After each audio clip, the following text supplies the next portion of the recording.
우리 바다엔 과연 얼마나 많은 쓰레기가 있는 걸까? 예, 12시 방향 현재 속력 좋습니다. 계속 전진해 주십시오. 서해를 비롯한 전국 바다에 22척이 배치돼 해양 쓰레기를 수거하고 있는 청항선. 종류에 상관없이 바다 위에 떠다니는 모든 쓰레기를 청소하는데요. 오탑 방지막입니다. 바다에서 준설 같은 작업을 할 때 토사들이 떠밀려 내려오는 것들을 방지하기 위해서 쳐놓은 방지막 같은 겁니다. 사람들이 철거 안 하고 이러면 떠내려오고 합니다. 거대한 쓰레기부터 일상생활에서 쉽게 접하는 쓰레기까지. 해양수산부 발표에 따르면 한 해 우리 바다에서 수거되는 해양 쓰레기는 12만 톤이 넘습니다. 어업에 사용하는 폐 스티로폼도 있고요. 폐 어구도 있고 저희 청항선 한 척이 20톤 정도 수거하게 됩니다. 한국뿐만 아니라 전 세계적으로 바다에 버려지는 플라스틱 쓰레기는 연간 1,100만 톤. 이로 인해 바다를 뒤덮은 미세 플라스틱은 171조 개에 달한다고 합니다. 바닷속 미세 플라스틱의 숫자가 우리 은하계에 있다고 추정되는 별들의 숫자보다 훨씬 더 많은 겁니다. 그 수치마저 연구자들이 확인 가능한 영역에서 계산된 숫자에 불과한데요. 통계로도 잡히지 않는 은밀한 쓰레기는 또 얼마나 될까?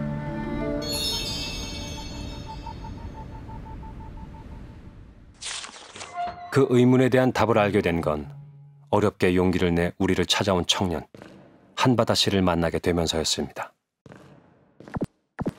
원양어선을 처음 승선했을 때가 16년도였는데 6년 정도의 원양어선 항해 승무 경력을 갖고 있습니다. 어릴 때부터 바다를 좋아해 늘 먼 바다로의 항해를 꿈꿨다는 바다 씨. 승선하고 나서 되게 신기했었어요. 고래도 볼 수 있지 않을까. 그런 기대감에 항상 바다를 보고 드론도 날려보고 그랬었어요. 기대는 곧 절망으로 바뀌었다고 합니다. 청소를 하고 마쳤는데 선장님이 쓰레기를 바다에 전부 버려라 이런 명령을 받았었거든요.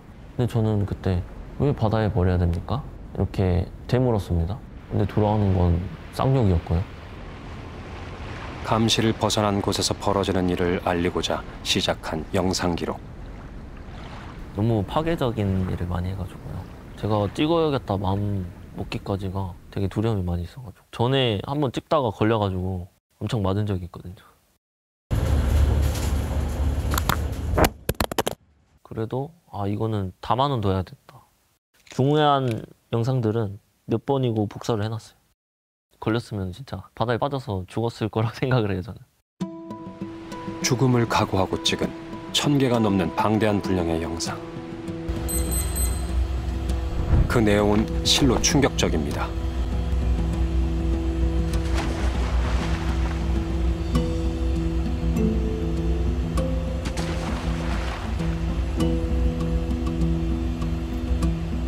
그냥 모든 쓰레기 특정할 수가 없을 정도로 너무 많은 종류들이어가지고 세탁기, 냉장고, 스티로폼도 다 받아버리고. 그 중에서도 가장 큰 쓰레기는 거대한 어망. 길이만 2km가 넘으며 그 안에 63빌딩 30채가 들어간다는 선망입니다.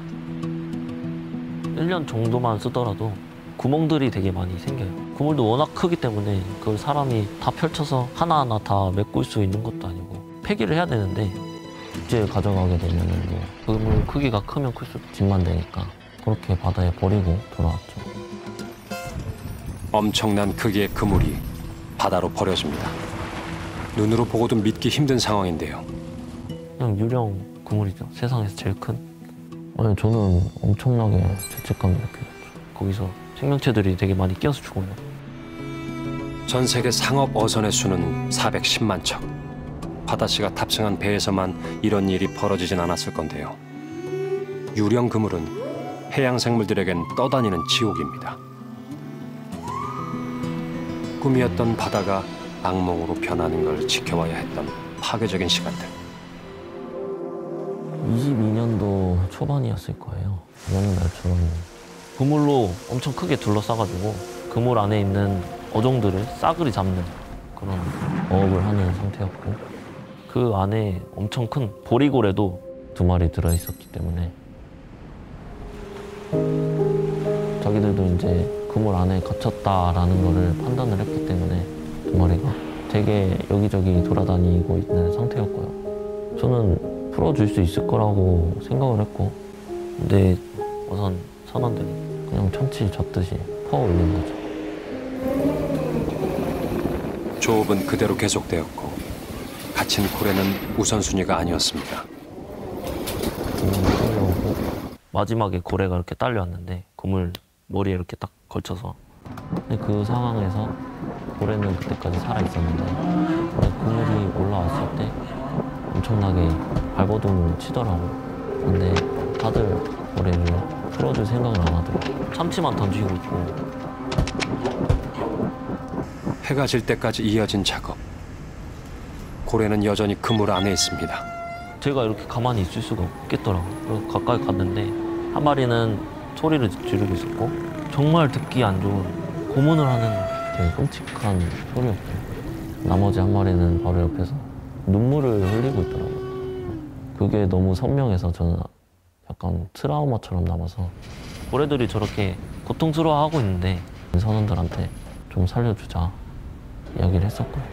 근데 아마도 고래가 죽었을 것 같아요. 그 위로 떠오르는 물줄기를 못 봤기 때문에 2마리가 죽었을 거예요.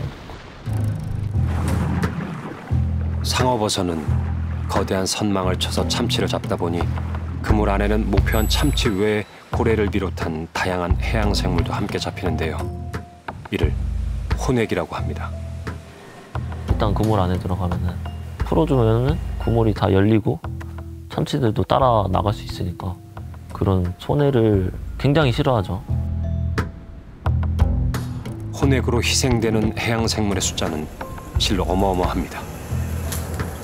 어업 도중 잡히는 해양 생물 중 40%가 잡은 즉시 버려지지만 대부분은 이미 죽어 있다고 합니다. 혼액 바이캐치라고 하거든요. 그래서 해양 포유류나 바다 거북 이런 애들은 아가미 호흡을 하지 않고 수면으로 올라와서 폐호흡을 해야 되는데, 이제 그물에 걸리다 보면 물 밖으로 나와서 호흡을 할 수가 없어서 그냥 그물에 갇혀서 질식사를 하거든요. 혼액으로 죽어가는 고래와 돌고래는 전 세계적으로 매년 최소 30만 마리. 한 종을 멸종시킬 만큼 끔찍한 숫자입니다.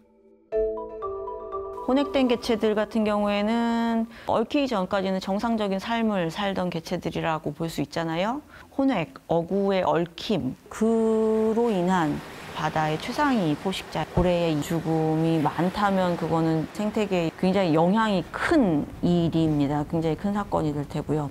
이 혼액 문제는 정말 그냥 이 종의 개체수 감소, 멸종, 이걸 넘어서 이제 정말 바다 생태계 전체의 변화를 일으킬 수가 있고, 이게 정말 그냥 한 마리 한 마리가 불쌍해 이런 연민을 가지고 끝날 일이 아니라 너무 우리가 아는 것보다 많이 죽고 있고 전 지구적인 이런 결과들이 계속 쌓이게 되면 정말 위험할 수도 있다.